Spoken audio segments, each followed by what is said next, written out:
Ryan Carter had learned that life rarely gave second chances.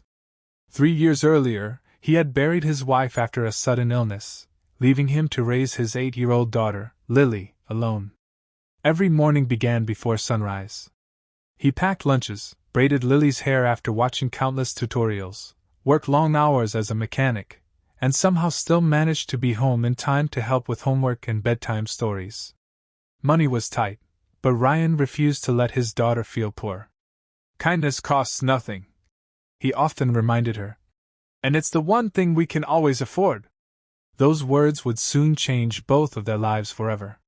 One chilly Saturday morning, Ryan borrowed his neighbor's pickup truck to collect discounted furniture from a charity warehouse.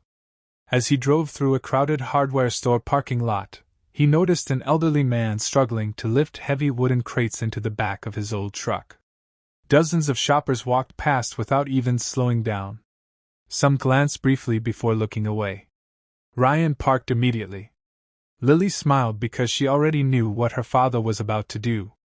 "Let's help him," she whispered. Ryan walked over with a friendly smile and asked if he could lend a hand. The old man looked surprised. "You don't have to," he replied politely. Ryan simply laughed. "Maybe I don't have to, but I want to." Together they spent nearly 40 minutes loading lumber, toolboxes, garden supplies, and several heavy cabinets into the truck. The work was exhausting, yet Ryan never complained. Lily even carried the lighter bags while chatting happily with the old man. After everything was secured, the elderly gentleman wiped sweat from his forehead and offered Ryan a $100 bill. Ryan shook his head immediately. "Please keep it. My daughter needs to see that helping people isn't a business." The old man stared at him silently for several seconds before slowly placing the money back into his wallet. "Young man," he said quietly, "people like you are becoming very rare." Ryan smiled, wished him a wonderful day, and prepared to leave. Before climbing into his truck, the old man suddenly asked, "Would you mind doing me one more favor?"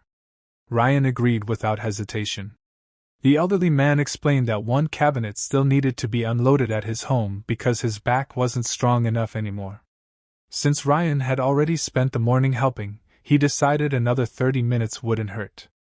They followed the old man's truck through winding roads until they arrived at a breathtaking estate hidden behind tall oak trees. Ryan was stunned.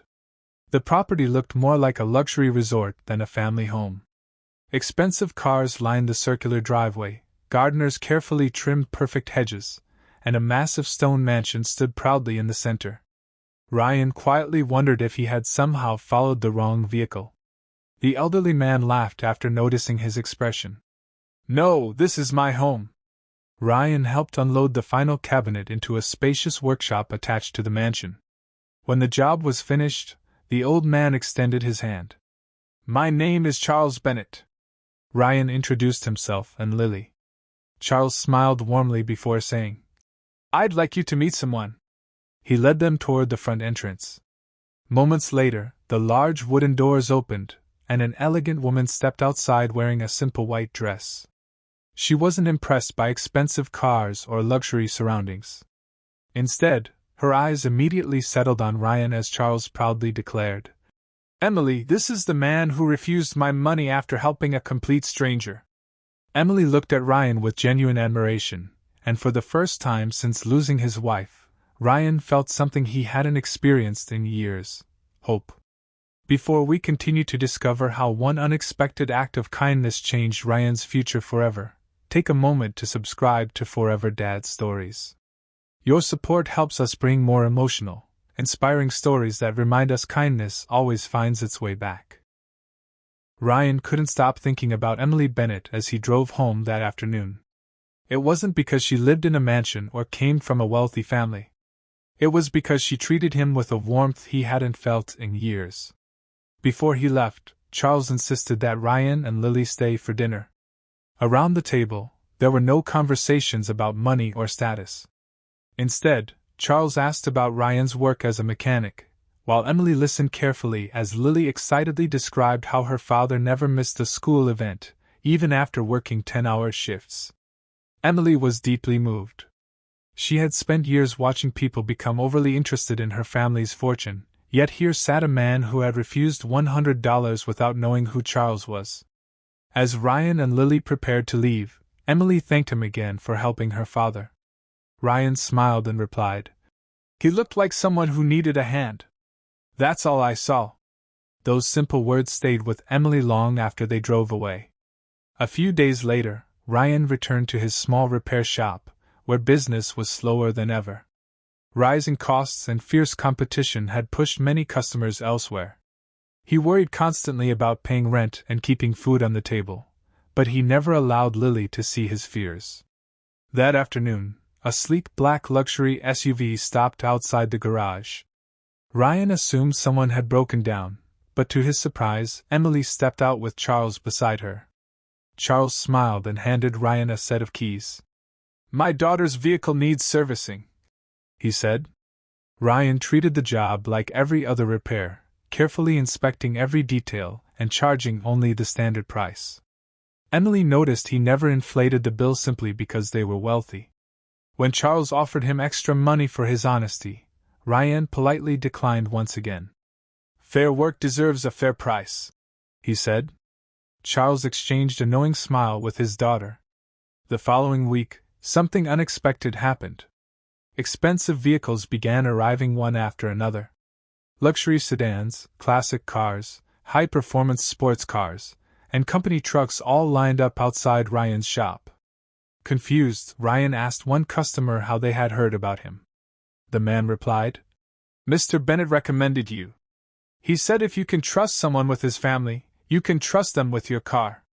Within a month, Ryan's struggling garage became one of the busiest repair shops in town. He hired 2 mechanics, then 4 more, giving jobs to hardworking people who needed a second chance. For the first time since his wife's passing, Ryan no longer worried about whether he could pay the bills. As the months passed, Emily visited the garage often. At first, she came to check on her vehicle, but soon she admitted she simply enjoyed spending time with Ryan and Lily.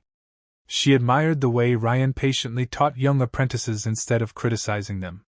She watched him stop his work to comfort nervous customers, and secretly repair cars for elderly people who couldn't afford the full cost. Lily quickly grew close to Emily, who attended school plays, birthday celebrations, and family picnics. Charles quietly observed everything. One evening, he invited Ryan to his home again.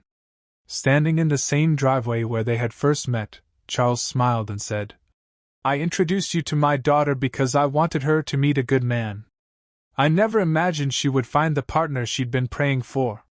Several months later, Ryan asked Emily to marry him beneath the old oak tree in Charles's garden, while Lily proudly held the engagement ring. Through happy tears, Emily said yes. Their wedding was elegant but simple, centered on family rather than wealth.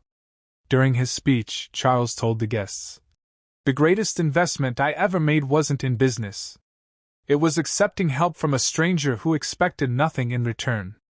The room erupted in applause as Ryan hugged Lily, realizing that one small decision in a hardware store parking lot had transformed his entire future. Years later, Ryan often told his grandchildren the story of how everything changed. "Never underestimate a single act of kindness," he would say.